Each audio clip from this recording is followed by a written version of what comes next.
வணக்கம்.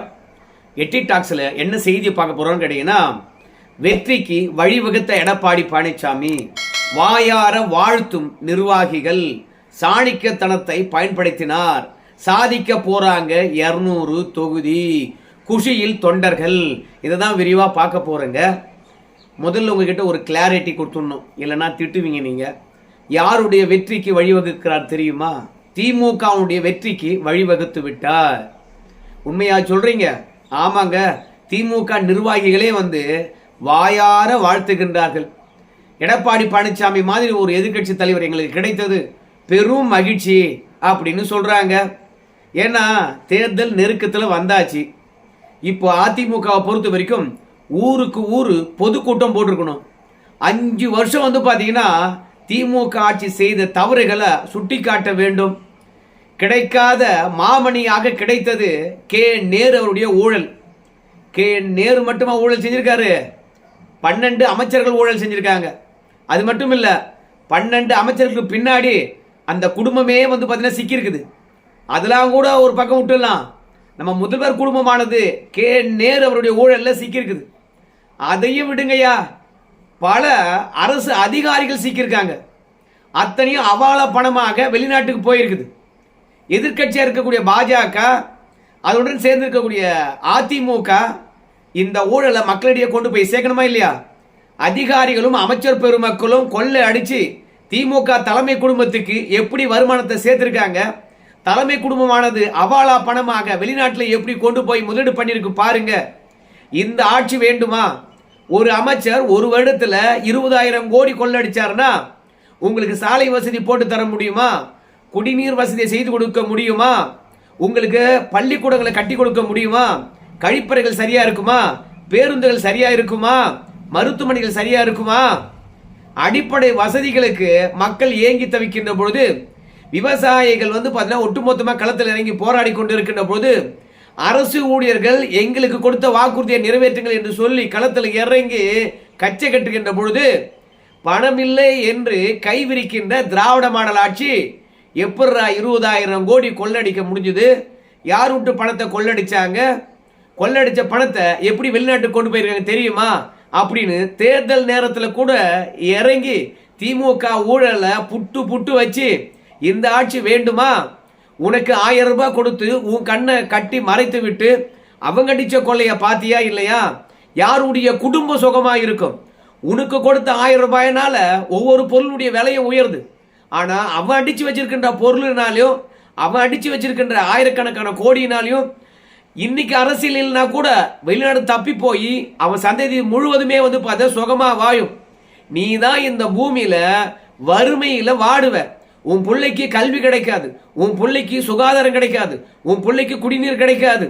அடிப்படை தேவைகளுக்காக அடுத்த மாநிலத்தையோ அடுத்த நாட்டையோ நம்பியிருக்க வேண்டிய நிலை வரும். சோ திராவிட மாடல் ஆட்சி என்றாலே ஊழல் ஆட்சி. ஊழல் தான் புற்றுநோய். ஒரு திட்டத்துக்காக ஒதுக்கப்படுகின்ற நிதியானது முழுமையா செலவழிக்கின்ற போது அந்த திட்டத்துடைய பலனானது மக்களுக்கு முழுமையா சேரும். ஒரு சாலை போறதுக்காக ஒரு 1000 ரூபாய் ஒதுக்குறாங்க. அந்த 1000 ரூபாயில தான் அந்த சாலையை போட முடியும் என்கின்ற போது அதுல ஒரு 500 ரூபாய் அடிச்சிட்டா அந்த சாலை தரமானதாக இருக்குமா? இல்ல முழுமையா போட்டு முடிக்க முடியுமா? அப்போ ஊழல் என்பதுதான் ஒட்டுமொத்த மக்களையும் வறுமையில தள்ளுகின்ற புற்றுநோய். அதை திமுக ஒவ்வொரு முறையும் ஆட்சிக்கு வருகின்ற போது சுகமா செய்யறாங்கன்னா நீங்க எப்படி அவங்களுக்கு தொடர்ந்து ஓட்டு போட்டு இருக்கீங்க?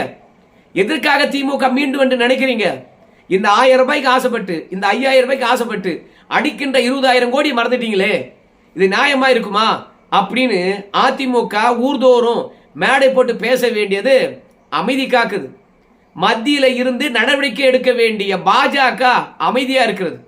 மாற்றத்தை வேண்டி நான் அரசியலுக்கு வந்திருக்கிறேன் அப்படின்னு சொல்றவங்க கூட எனக்கு ஏன் பொதுக்கூட்டம் போட்டு பேசுறதுக்கு அனுமதி கொடுக்க மாட்டேன்? எங்க தொண்டர்களை ஏன் பாத்தீங்கன்னா என்ன பாக்குறதுக்கு அனுமதி கொடுக்க மாட்டேன்? கரூர்ல நான் என்ன தப்பு பண்ணேன், என்ன ஏன் குற்றவாளி என்று சொன்னேன் அப்படின்னு சொல்லிட்டு மக்களுக்கு சம்பந்தமே இல்லாம தன்னுடைய விஷயத்தை பேசிக்கிட்டு போறாங்க. ஆக மொத்தத்துல திமுக வெற்றி பெறுவதற்கான வழிகளை எதிர்கட்சி வரிசையில் இருக்கிறவங்க அத்தனை பேருமே செய்யறாங்க. கடைசி நேரத்தில் கூட திமுகவுடைய தவறுகளை சுட்டி காட்டவில்லை என்றால், கன்னியாகுமரியில் நம்ம முதலமைச்சர் ஐயா அவர்கள் நேற்று பேசினார். என்ன பேசினார்? பூஜ்யமும் பூஜ்யமும் சேர்ந்தா பூஜ்யம் தான் கிடைக்கும், ராஜ்யமா கிடைக்கும் அப்படின்னு சொன்னார். திமுக எதிராக இருக்கக்கூடிய தவறுகளை பொதுமக்களிடையே கொண்டு போய் சேர்க்கலன்னு வச்சுங்களேன், இந்த பாஜக இருந்தாலும் சரி அதிமுக இருந்தாலும் சரி பூஜ்யம் தானே. ஏன்னா ஏற்கனவே திமுக பொறுத்த வரைக்கும் பல கோடிகளை செலவழித்து யூடியூப் சேனல்ல விளம்பரமா போட்டு தள்ளுறாங்க. இந்த வீடியோ பார்க்கும்போது கூட திமுக விளம்பரம் தான் வரும். நம்ம திமுக பற்றி குறை சொல்லுவோம், ஆனா குறைய பார்ப்பதற்கு முன்பாக விளம்பரமானது நிறைய சொல்லிடும். நான் சொல்றது உண்மையா பொய்யா என்று கூட அவங்களுக்கு யோசிக்க தோணும். ஆனா முழுமையா பார்த்தீங்கன்னா தான் திமுக அடிச்சிருக்கின்ற கொலையினுடைய லிஸ்ட் மொத்தமா தெரியும். அது மட்டும் இல்ல, டிவியில் 24 மணி நேரம் ஒன்றாக சேர்ந்து வெற்றி பெறுவோம் அப்படின்னு ஒரு விளம்பரம். ஸோ ஒரு பக்கம் எல்லா மாவட்டத்திலும் பொதுக்கூட்டங்களும் மாநாடுகளும், இன்னொரு பக்கம் எல்லா தளத்திலும் விளம்பரங்கள். இப்படி அசைக்க முடியாத இடத்துல அடுத்தடுத்து பிரச்சாரங்களை முன்னெடுத்து போயிட்டு இருக்கிற திமுக மத்தியில் அமைதியா இருக்கிறாங்கப்பா அதிமுக பாஜக. சரி, எப்போதாவது ஒரு முறை தான் அதிமுக ஒரு வாய்ப்பு கிடைக்குது. அந்த வாய்ப்பையாவது சரியா பயன்படுத்திக்கிறாங்களா அப்படின்னு பார்க்கும்போது அதையும் பயன்படுத்திக் கொள்வது கிடையாது. ஜெயலலிதாவுடைய பிறந்த நாள் 24ஆம் தேதி வந்தது. இந்த பிப்ரவரி 24ஆம் தேதி ஜெயலலிதாவுடைய புகழை பாட போறேன் அப்படின்னு சொல்லிட்டாவது கொஞ்சம் அந்த அம்மாவுடைய நினைவிடத்துக்கு போயிட்டு வந்து மரியாதை செலுத்திருக்கலாம். அதிமுக போனானா? அந்த அம்மாவுக்கு இவங்களுக்கு சம்பந்தமே இல்லையா? அந்த அம்மாவுக்கு வாக்கு கிடையாதா? அந்த அம்மாவுக்கு வாக்கு கிடையாது என்றால் ஏன்டா திமுக காரன் கூட அந்த அம்மாவை பத்தி பேசுறான் சொல்றானே? ஏப்பா அதிமுக காரங்க அந்த அம்மாவை மறந்துட்டாங்கப்பா. நினைவஞ்சலி செலுத்துவதற்கோ இல்ல புகழஞ்சலி செலுத்துவதற்கோ பிறந்தநாள் விழா கொண்டாடுவதற்கோ அந்த சமாதியை கூட எட்டி பார்க்க மாட்டானுங்கப்பா இந்த எடப்பாடி குரூப். சொல்றாங்களா இல்லையா? அது மட்டும் இல்ல, விஜயை பொறுத்த வரைக்கும் அந்த அம்மாவுடைய ஆட்சி எப்படி இருந்தது தெரியுமா அப்படின்னு ஜெயலலிதா பற்றி விஜய் பேச வேண்டிய கட்டாயம் என்ன? ஜெயலலிதா பாத்தீங்கன்னா விஜயை வச்சு செஞ்சாங்க, அதெல்லாம் மறந்துட்டு இருப்பாரா? ஜெயலலிதாவுக்கு இன்னும் வாக்கு இருக்குது. பெண்கள் இன்னும் பாத்தீங்கன்னா ஜெயலலிதாவை தெய்வமா கொண்டாடுறாங்க. அந்த வாக்குகள் விஜய்க்கு வரணுன்றதுக்காக ஜெயலலிதா பற்றி பேசுறாங்க. ஆனா இந்த பாவிகளை பொறுத்த வரைக்கும் நினைவிடத்துக்கு போய் ஒரு மரியாதை செலுத்தும் கூட எண்ணம் கிடையாது. இல்ல ஜெயலலிதா பிறந்த நாளைக்கு ஒரு பொதுக்கூட்டம் போட்டு ஜெயலலிதா பிறந்த நாள் பொதுக்கூட்டம் என்று சொல்லிட்டு தமிழகம் முழுவதும் அன்னைக்கு ஒரு நாளாவது பாத்தீங்கன்னா பொதுக்கூட்டம் போட்டு பேசிருக்கலாம். அந்த அம்மாவுடைய புகழ பாலனா கூட திமுகவை திட்டத்துக்கான ஒரு மேடையாக அதை பயன்படுத்திருக்கலாம். ஆனா இவங்க பயன்படுத்தினாங்களா? இல்ல அந்த மாதிரி ஒரு பொதுக்கூட்டம் போட்டாங்களா? போடவே இல்லை. ஜெயலலிதாவுடைய சிலைக்கு மாலை போட்டுட்டு அந்த சிலைக்கு கீழே நின்று ஒரு கேக்கை வெட்டிட்டு 4 பேருக்கு லெட்டர் கொடுத்துட்டு அங்க ஒரு 5 தேர்தல் வாக்குறுதி கொடுத்துட்டு அப்படியே வீட்டில் போய் படுத்தவனுங்க தான். ஆனால் அந்த தேர்தல் வாக்குறுதி கூட சரியா கொடுத்தானுங்களா அப்படின்னு பார்க்கும்போது அதுதான் மிகப்பெரிய ஒரு பிரச்சனையை கைப்பற்றுச்சு. ஏன்டா இந்த வாக்குறுதியை கொடுத்தோம் அப்படின்ற நிலை தான் அதிமுக காரங்களுக்கு பாத்தீங்கன்னா ஏற்பட்டு போச்சு. எடப்பாடி பழனிசாமியை பொறுத்த வரைக்கும் ஒரு வாக்குறுதி கொடுப்பதற்கு முன்பாக அதை படிச்சிருக்கணும். படிச்சு அதுல என்ன எழுத்துப்பிழை இருக்கிறது, அதுல என்ன வாக்கிய பிழை இருக்கிறது, பொதுத்தளத்துல வாக்குறுதி கொடுக்கிறோம், அந்த வாக்குறுதி நேர்மறையா போய் சேரணும், எதிர்மறையா ஒருபோதும் போகக்கூடாது. பேச தெரிந்தால் பேசணும், இல்லையா வாய் முடிந்து சும்மா இருக்கணும். அதனால ஏடா கூடமா பேசிட்டு ஏடா கூடமா அறிவிப்பு வெளி விட்டுட்டு அதுக்கப்புறம் அந்த அறிவிப்புல திருத்தம் வேற. என்ன கொடுமை! 10,000 ரூபாய் கொடுக்கிறேன் அப்படின்னு சொல்லிக்கின்ற போது அது உரிமை தொகை என்று சொல்லியிருக்கணும். ஏன் அதிமுக காரனுக்கு திமுக காரன் 24 மணி நேரம் அழகழகா பேர் வைக்கிறானே, அந்த பேர்ல அவங்க காதல விழலையா? 10,000 ரூபாய் குடும்பந்தோறும் தருவான்னு சொல்லிவிட்டு அது கருணை தொகை அப்படின்னு சொன்ன பிறகு எங்க வரி பணத்தை எடுத்து எங்களுக்கே பிச்சை போறையாடா அப்படின்னு பாத்தீங்கன்னா மக்கள் எல்லாம் கேட்க ஆரம்பிச்சிட்டான். அதெல்லாம் கூட பிரச்சனை கிடையாது. ஏயா நீ பாத்தீங்கன்னா 5,000 ரூபாய் கொடுத்தது கடன் சுமை ஏறி போச்சுன்னு சொன்ன, ஆனா இப்ப 10,000 ரூபாய் கொடுப்பேன்னு சொல்றிய, எப்படி கொடுப்ப அப்படின்னு கேட்கிறாங்க. அதுக்கு எடப்பாடி பழனிசாமி என்ன சொல்லியிருக்கணும்? வருவாயை பெருக்குவோம், மூலதனத்தை பார்த்தீங்கன்னா உயர்த்துவோம். மூலதனம்னா என்னன்னு கேட்டீங்கன்னா முதலீடுகளை பார்த்தீங்கன்னா நிறைய கொண்டு வருவோம், அதன் மூலமாக வருமானம் பெருகும், வருமானத்தை பெருகி அதில் 10,000 ரூபாய் கொடுப்போம், மக்கள் தலையில எந்த விதமான சுமையும் இருக்காது. சுமை இருக்குது என்பதற்காகத்தான் நாங்க உரிமையாக அவங்களுக்கு 10,000 ரூபாய் கொடுக்கிறோம். என் ரத்தத்தின் ரத்தங்கள் அவங்க மேலிருந்து வரணும். அதனால எத்தனையோ வருவாயை பெருக்குவதற்கான வழிகள் இருக்குது, அந்த வழியை நாங்க பின்பற்றுவோம். நாங்க கொரோனா காலத்திலே பாத்தீங்கன்னா எந்த அளவுக்கு கவர்மெண்ட் சிறப்பா நடத்தணும், அந்த மாதிரி அனுபவம் எங்களுக்கு இருக்குதுங்க, நாங்க செய்வோம் அப்படின்னு சொல்றதை விட்டுட்டு நாங்க வரி வருவாய் இருக்குல்ல அதை பெருக்கி அதன் மூலமாக நாங்க தருவோம் அப்படிங்கிறாங்க. வரி எப்படிங்க போடுவீங்கன்னு கேட்கறான். அங்கேயே ஒரு செய்தியாளர் எடப்பாடி மாட்டிக்கிட்டான் அப்படின்றதுக்காக இந்த பாருங்க, வரி போடுறதுக்கு பல்வேறுபட்ட விஷயங்கள் இருக்குதுங்க. பொருளாதார வல்லுநர் இருக்காங்க. அதனால வரியை நாங்க வேற விதமா போட்டு, அடப்பாவி, வரியை குறைப்பதற்கான வழியை பார்ப்போன்னு பார்த்தா வரியை போட்டு வரியை பெருக்கி வரி மூலமாக நாங்க அவங்களுக்கு 10,000 ரூபாய் கொடுப்பேன் அப்படின்னு சொன்னா, அப்போ மக்கள் பணத்தை புடுங்கி மக்களுக்கே 10,000 ரூபாய் கொடுக்க போறியா அப்படின்னு ஒட்டுமொத்தமாக ஊடகத்தில் எடப்பாடி பழனிசாமி வச்சு செய்யறாங்க 2 நாளா. ஸோ இதெல்லாம் வச்சு பார்க்கும்போது எடப்பாடி பழனிசாமிக்கு கட்சி நடத்த தெரியுதா, இல்ல வாக்குறுதி தான் அவருக்கு கொடுக்க தெரியுதா? ஒரு பேப்பரை கொண்டு வராரு, அந்த பேப்பரை வச்சுக்கின்னு படிக்கிறதுக்கு அவ்வளோ தடமாட்டம். அந்த ஆள் பிஎஸ்சி கெமிஸ்ட்ரி வரைக்கும் படிச்சிருக்கானா, என்ன கரமாந்திரம் படிச்சானோ தெரியலையப்பா சாமி, ஒண்ணுமே புரியல. ஒரு சின்ன அமைப்புகள் கூட அதிமுக வந்து பாத்தீங்கன்னா ஆதரவு தெரிவிக்க மாட்டேங்குது. அந்த அளவுக்கு அதிமுக பாஜக கூட்டணி ஜெயிக்காது என்ற மனநிலை அந்தந்த சின்ன சின்ன இயக்கங்களுக்கு கூட வந்துருச்சு. இப்போ அதிமுக பொறுத்த வரைக்கும் தேர்தல் நேரத்தில் ஊருக்கு ஊர் பொதுக்கூட்டம் போடுவாங்கல்ல, ஏன்டா பொதுக்கூட்டம் போடல அப்படின்னு போய் நிர்வாகி கிட்ட நம்ம கேட்டோம். அது அவங்க சொன்ன விஷயம் என்ன தெரியுமா? தலைமையே தோய்வா இருக்கிறது, நாங்க என்னங்க களத்தில் எங்க பண்றது அப்படின்னு.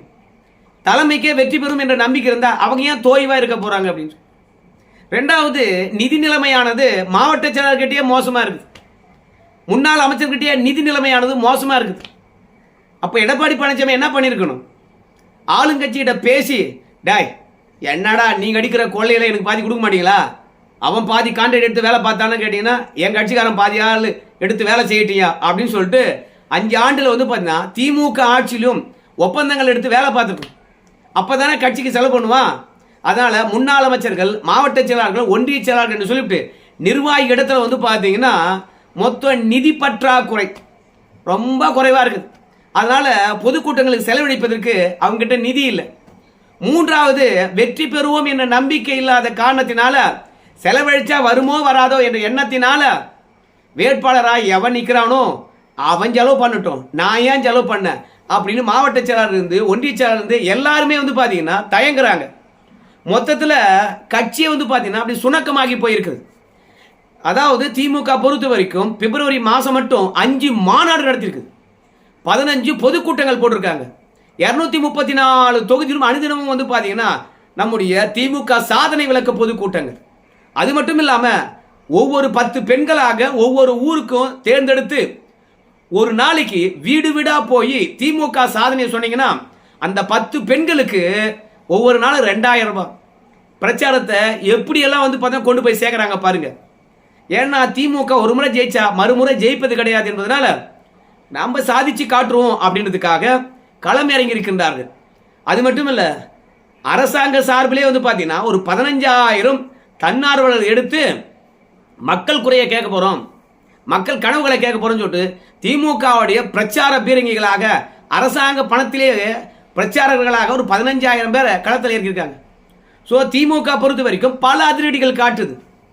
அவங்க ஜெயிப்பாங்களா இல்லை, இன்னும் கூட பொதுக்கூட்டங்கள் போடாம திமுக தவறுகளை சுட்டி காட்டாம திமுக அமைச்சருடைய ஊழல்களை புட்டு புட்டு வைக்காம திமுகவினர் செய்கின்ற அராஜகங்களை வெளியே கொண்டு வராம அடிதடிகளை கொண்டு வராம கட்ட பஞ்சாயத்துகளை கொண்டு வராம என்ன பண்ண போறார் எடப்பாடி பழனிசாமி? இதனால தான்பா திமுக வேண்டாம் அப்படின்னு வந்து தமிழக மக்கள் முடிவு செய்வதற்கு எடப்பாடி பழனிசாமி என்ன கருத்தியலை உருவாக்கி இருக்கின்றார். இப்போ திமுக பொறுத்த வரைக்கும் ஒரு நெரேட்டிவை செட் பண்ணியாச்சு. என்ன நெரேட்டிவை செட் பண்ணி இருக்குது? தமிழ்நாட்டை டெல்லியிலிருந்து ஆளணுமா, ஜார்ஜ் கோட்டையிலிருந்து ஆளணும். எடப்பாடி பழனிசாமி பொறுத்த வரைக்கும் கட்சியை வந்து பாஜக வித்துட்டார். ஒரு கூட்டணியில் இருக்கக்கூடிய கட்சிகள் கூட நாங்கெல்லாம் பிஜேபியுடன் தான் தொகுதி உடன்பாடு பேசுவோம் அப்படின்னு சொல்றாங்கன்னா அதிமுக எங்க இருக்குது?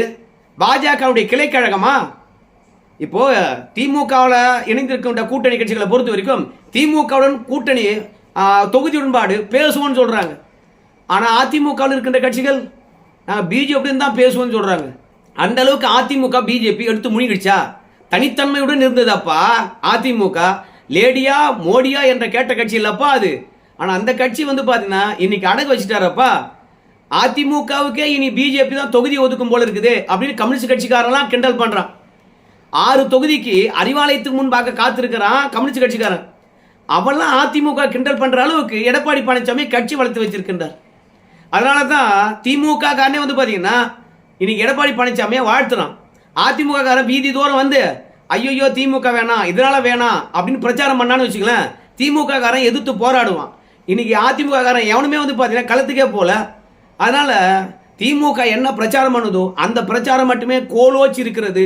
அதனால எடப்பாடி பழனிசாமி மாதிரி ஒரு எதிர்க்கட்சி தலைவர் எங்களுக்கு கிடைக்காதுன்னு சொல்லிட்டு வாழார வாத்துகின்றார்கள் திமுகவினர். திமுக தொண்டர்கள் ஒரே குஷி தான், அடுத்த முறையை நாம தான் அப்படின்னு சொல்லிவிட்டு. ஏன்னா ஆட்சிக்கு வரப்போகின்ற இந்த தருணத்தில் கூட திமுகவினர் அடக்க முடியல எடப்பாடி பழனிசாமியில். எடப்பாடி பழனிசாமி வைக்கின்ற குற்றச்சாட்டுகளுக்கு திமுக காரன் பதில் சொல்லி ஓய முடியல.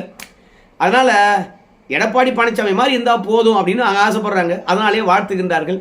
ஸோ மொத்தத்தில் என்னை பொறுத்த வரைக்கும் சிறப்பான ஒரு எதிர்கட்சி. அதனால் சிறப்பாக திமுக வெற்றி பெறும் என்று எல்லாரும் தான் பேசுகிறாங்க. ஏன்னா திமுக வெற்றி பெறும் என்று என்னால் சொல்ல முடியல. கள நிலவரம் என்னவா இருக்குதுன்னு சொல்லிட்டு நீங்கள் சொல்லுங்கள். இந்த கன்றாவில் வர வந்து பார்த்தீங்கன்னா அதிமுகவுக்கு வர வேண்டிய திமுக எதிர்ப்பு வாக்குகளை விஜய் வேற பிரிக்கிறார். எப்படி பாஜக கூட்டணியில் இருந்தாலும் ஜெயிக்க போகுதுன்னு தெரியல. கள நிலவரத்தை சொல்லியிருக்கேன், உங்கள் கருத்து சொல்லுங்கள். நன்றி.